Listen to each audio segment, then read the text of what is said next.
আমার প্রিয়জনেরা কেমন আছেন? ভালো আছেন তো? মাত্র একদিন আছে, তারপরে আমরা নতুন বছরে প্রবেশ করব। এই জায়গাটা দেখতে পাচ্ছেন, কত সুন্দর জায়গা। পেছনে লেখা আছে আই লাভ ইয়াঙ্গুন। এই ইয়াঙ্গুন শহর মায়ানমার দেশের সবচেয়ে বড় শহর। এই শহরে এত সুন্দর আর বড় করে এই বাগানটা তৈরি করেছে। এই জায়গাটা দেখতে আসলেই খুবই সুন্দর। এখান থেকে আজ আমি প্রচার করব। এই শহরকে আর এখানকার লোকেদের ঈশ্বর অনেক বেশি প্রেম করেন। আমরাও এখানকার লোকেদের অনেক প্রেম করি, আর এই জন্যই এখানে এসে আমরা সেবা কাজ করছি। চলুন এখন আমরা ঈশ্বরের বাক্যকে ভালোভাবে অধ্যয়ন করি। আমরা দেখব গীতসংহিতা 51 অধ্যায়ের 2 পদে, আমার সমস্ত অন্যায় মুছে দাও আর আমার পাপ থেকে আমাকে শুচি করো। নিশ্চয় নতুন বছরের প্রস্তুতি নিচ্ছেন। আমরা পরীক্ষা দিতে যাওয়ার আগে প্রস্তুতি নেই। ইন্টারভিউর সময়, ব্যবসার সময় আমরা প্রস্তুতি নেই।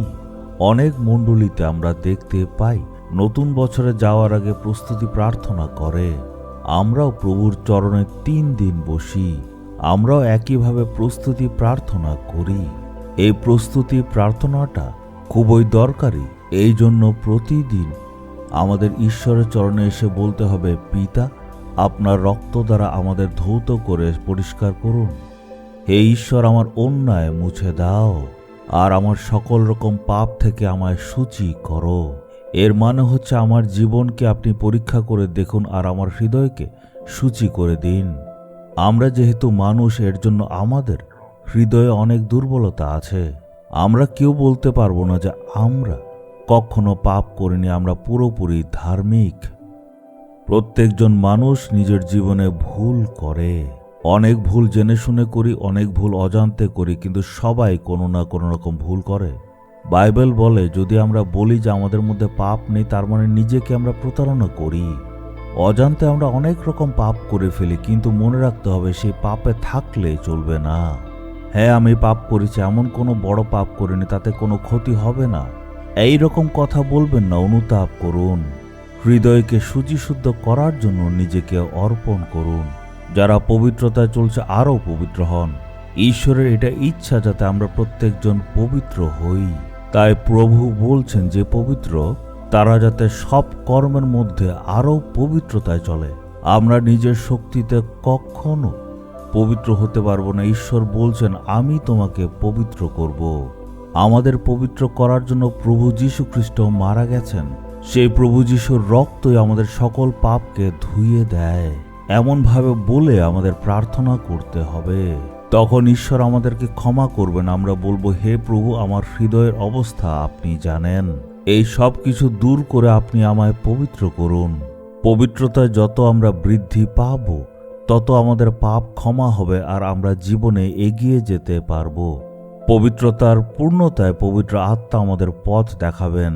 এই জন্য নতুন বছরে প্রবেশ করার আগে আপনি প্রভুর চরণে আসুন আর নিজেকে অর্পণ করে প্রার্থনা করুন।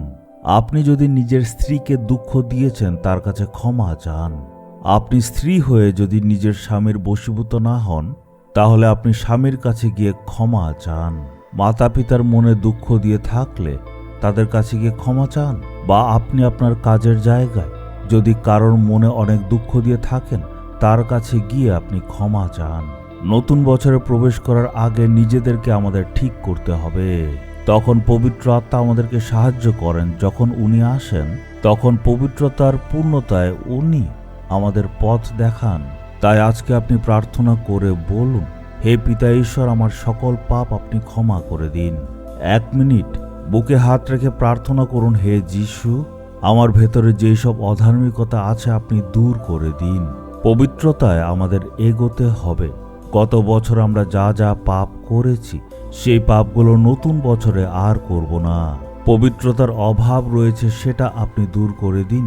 আর আমি যাতে পবিত্রতা ও ধার্মিকতার সাথে নতুন বছরে প্রবেশ করতে পারি, তার জন্য আপনি আমায় সাহায্য করুন। এই প্রার্থনা যিশুর নামে চাইলাম। Amen, amen.